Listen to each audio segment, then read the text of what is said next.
3 police cruisers rolled onto my driveway just after sunrise, lights flashing wildly, while Karen stood on the sidewalk pointing at my front door as if she had finally caught a criminal.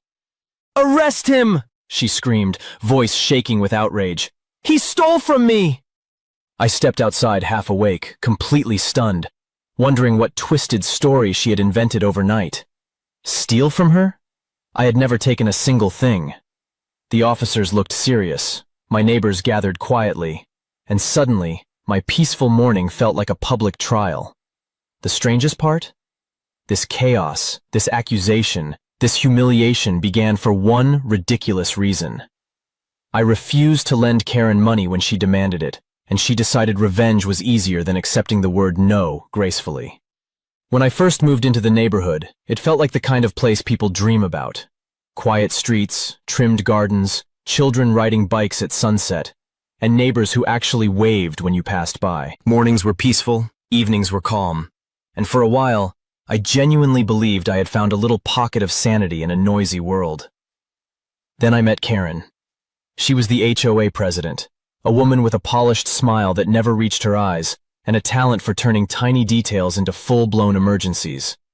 She complained about mailbox colors, measured grass with a ruler, and handed out fines like confetti at a parade.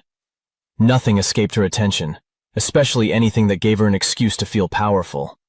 Beneath her cheerful greeting was someone controlling, nosy, and strangely obsessed with authority. The entire neighborhood smiled politely around her, but everyone quietly understood the same thing. Trouble always followed Karen.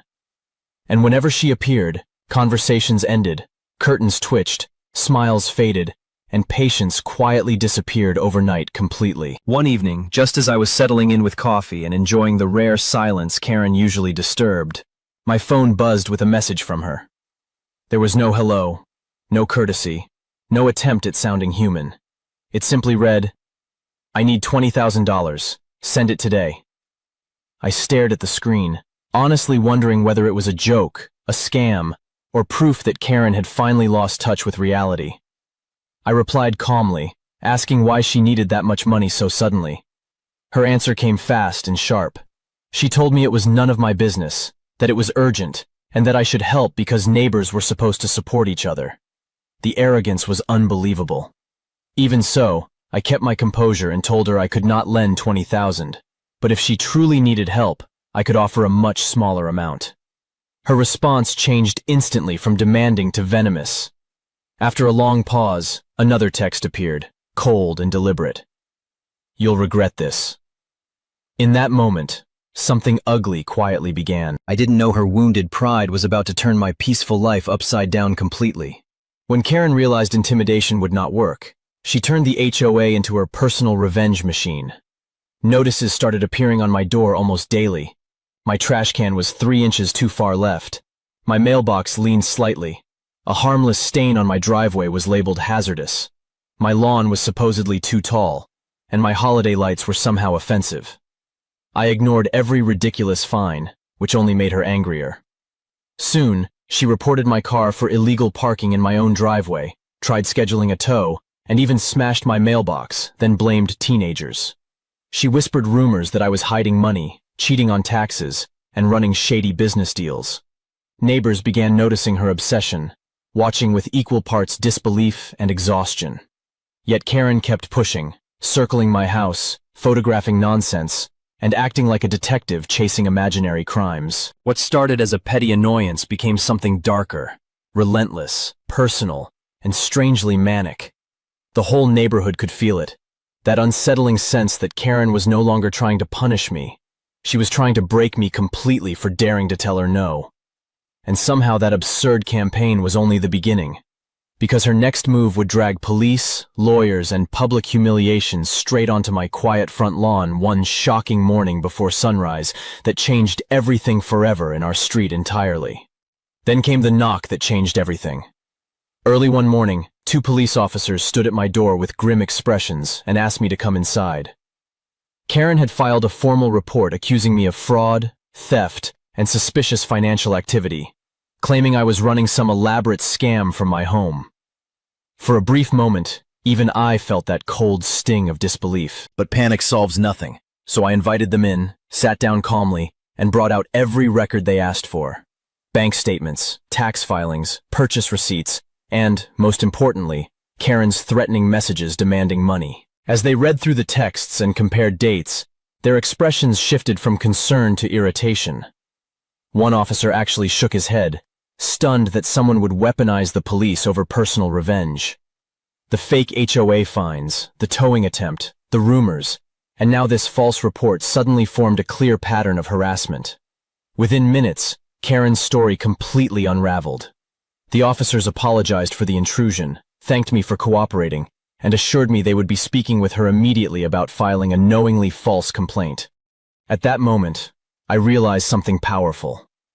Karen had pushed so far, so recklessly, that she had finally built the case that would destroy herself. And for the first time, the neighborhood watched her power crack in public, completely visibly. After the police left, I didn't wait for things to settle on their own. I contacted a lawyer that same day and laid everything on the table.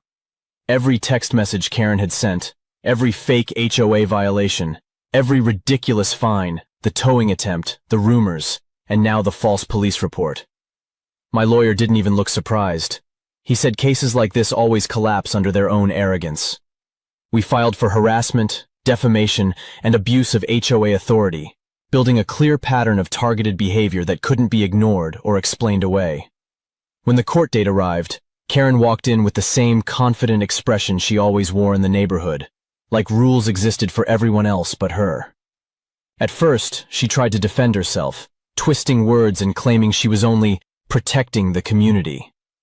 But then the evidence started coming out one by one. The messages, the fines, the towing records, and even the police report she had filed were displayed in front of everyone. The judge's expression slowly shifted as the pattern became undeniable. Karen's voice started to crack, her confidence fading with every page reviewed. By the end, there was no argument left to make. The court ruled against her completely, issuing heavy fines, removing her authority within the HOA, and awarding damages for harassment. For the first time, Karen had no control, no power, and nowhere to hide in front of everyone watching. After the court ruling, the entire neighborhood felt like it could finally breathe again. Karen's authority within the HOA was stripped away, and the same people who once stayed silent around her now openly questioned how she was ever allowed to hold so much control in the first place. Her reputation collapsed almost overnight, and the confident image she used to project turned into something people whispered about instead of respected. A few weeks later, she quietly stepped back from the community, and eventually her house was listed, as if even she couldn't stand living under the weight of what she had created. For me, life slowly returned to what it used to be: quiet mornings, peaceful evenings, and no more surprise fines waiting at my door. Sometimes I still think about how all of this started, how a simple refusal turned into a full-scale war of ego and entitlement. Because in the end, it really all came down to one moment. I refused to lend her money, and she chose destruction over acceptance. So I have to ask you, would you have helped Karen? Or would you have done exactly what I did and walked away? Let me know in the comments.